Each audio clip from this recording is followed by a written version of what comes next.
With the release of Andy Muschietti's stellar adaptation of Stephen King's 1986 novel It, both critics and audiences have praised the film for its likable characters, its dark tone, and of course, Bill Skarsgård's outstanding performance as Pennywise, the dancing clown.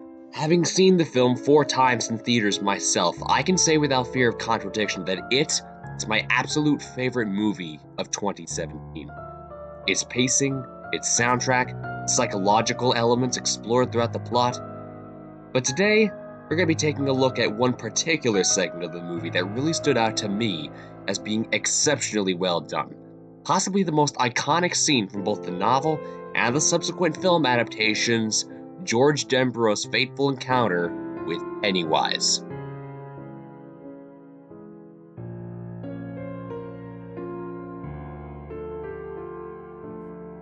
When we first meet George Denborough, he's perhaps the sweetest little kid you could imagine. He clearly loves his older brother Bill very much, and though we only really get one scene between the two of them before George's untimely death, it does a good job of establishing how close these two are. And oh, come on, look at this kid, he's adorable. You don't want to see anything bad happen to him, yet we, the audience, know in the back of our minds that he is doomed to one of the most brutal death sequences in horror cinema, a fact that the character himself is wholly unaware of.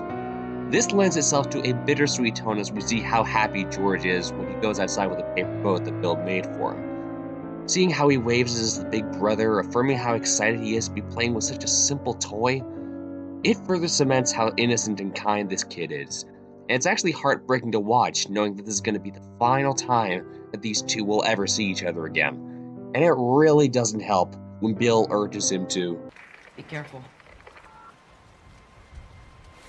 Thus, George sets his paper boat upon the rushing water and races his boat down the stream, laughing giddily with not a care in the world, save for the special gift that his big brother gave him. And while we're on this part, can we just stop for a minute and take in how beautiful this music is? It sounds so whimsical and pleasant, almost like something out of a fairy tale.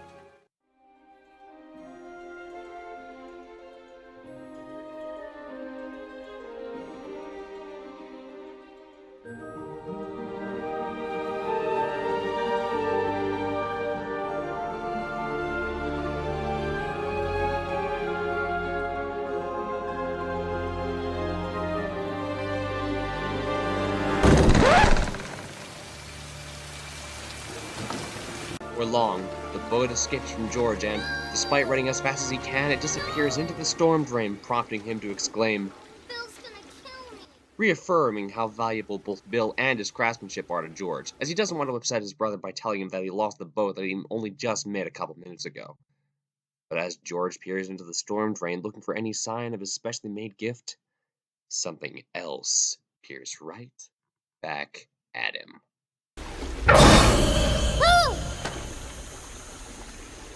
Hiya, Georgie. Now we come to the iconic exchange between Georgie and Pennywise. Out of all the scenes in this film they absolutely had to get right, this was the most important. It sets the tone, establishes Pennywise as a threat, and shows the audience that nobody is truly safe in the world that this story takes place in. And they nailed it. The second that Georgie sees Pennywise, we can visibly see the confusion and fear in his eyes. His breathing deepens as he backs away slightly from the drain, not sure what to make of this strange clown. It's a very believable reaction that anyone would have to a situation like this, no matter how nice the clown may look. Speaking of, let's talk about Pennywise. The second he approaches George, he says, "What a nice boat. Do you want it back?" Yet when George politely responds, Yes, please. he immediately puts the boat down, subtly telling us that, in truth, he's not interested in giving the boat back at all. Instead, his attention is fixed squarely on Georgie, whom he begins to make small talk with by complimenting him. You look like a nice boy. I bet you have a lot of friends. 3, but my brother's my bestest. Where's he? In bed, sick. I bet I could cheer him up. I'll give him a balloon. Already, Georgie is playing right into Pennywise's hands. By confessing that his brother is bedridden, he's basically telling Pennywise that he's pretty much alone out there. Subsequently, Pennywise takes this opportunity to suggest that he could help make Bill feel better, thus presenting himself as somebody to be trusted. But when asked, Do you want a balloon too, Georgie? He isn't immediately on board, I'm saying, not supposed to take stuff from strangers. to which Pennywise grinned sheepishly like he'd forgotten his manners. Oh, well, I'm Pennywise the dancing clown. Pennywise? Yes, meet Georgie. Georgie, meet Pennywise. Now we aren't strangers, are we? It's actually insidious how meticulously he breaks down Georgie's defenses, going step by step and taking full advantage of this kid's naivete. After all, he's only 6 years old, and while he's not stupid, he's still a little kid. And little kids, more than anyone else, can be easily manipulated. Pennywise knows this intimately, and thus he takes childish logic about things like stranger danger and uses it to his advantage.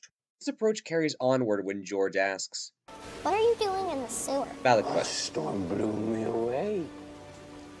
Blew the whole circus away. Yet another play on the child's limited understanding of the world. After all, there's no denying that a clown's in the sewer for some reason. For all George knows, there could well be a whole circus down there too. Can you smell the circus, Georgie? There's peanuts, cotton candy, hot dogs, and... Notice the open-ended statement right here. He's letting George guess whatever other circus food he's hinting at, and of course, George's favorite will be at the front of his mind, which subsequently Pennywise will say is also his favorite. It is a genius tactic on Pennywise's part, tricking Georgie into thinking that they've found something in common, thus making him appear less scary and again more trustworthy. Popcorn? Popcorn! Is that your favorite? Uh-huh. Mine too! Because they pop. Pop, pop, pop, pop. Pop, pop, pop. This part in particular is my favorite moment in the entire scene. Wanting to put George completely at ease, Pennywise chooses to make him laugh by imitating the sound of Popcorn! However, his plan works a little too well, causing George to become genuinely happy. And this actually throws him off for a bit, and for a moment at least, the mask slips as if he forgot he was trying to lure him in the first place.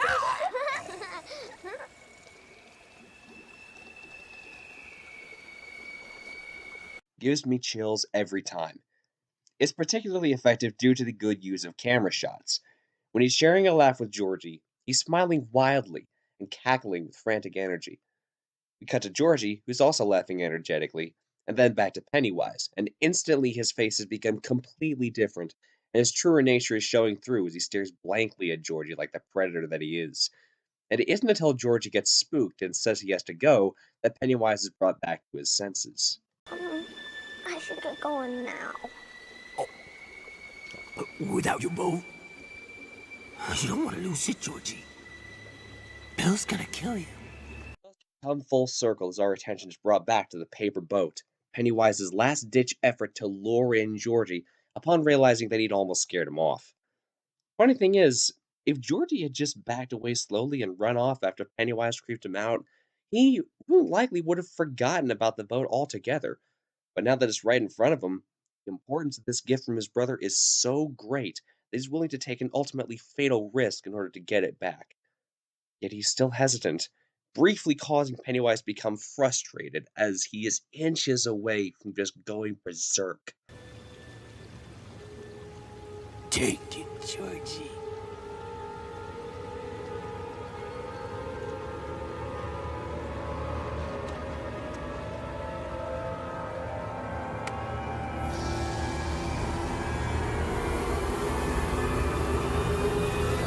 I'm not showing it. What? I'm not. I'm not showing what happens to Georgie. Look, if you really want to see what Pennywise does to this poor kid, go and watch the movie. But it is the one scene I always warn people about if they express any interest at all in seeing it, because this scene is genuinely hard to watch. Not because it's gory, not because it's violent. Mind you, this is 2017. We've seen so many gory deaths now that filmmakers need to keep upping the ante in new and creative ways every time there's a new horror movie on the rise.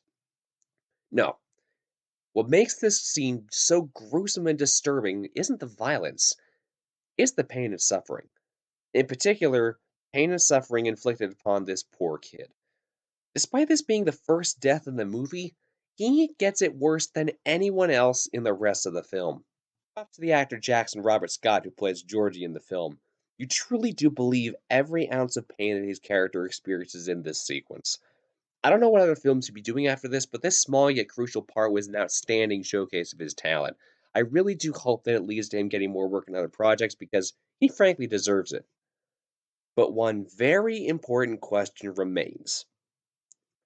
Did they let him keep the boat after production wrapped up? I mean, this little trooper earned it. Anyway, that concludes my analysis of the opening of Stephen King's It. If you haven't seen it already, you should go ahead and give it a watch. It's a good film. A lot of heart, tension, suspense, and comedy that doesn't interrupt his most intense moments that the delicate little kids don't have nightmares.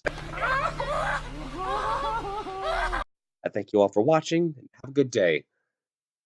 And remember, if you see a clown in the sewers offering you a handful of balloons, run!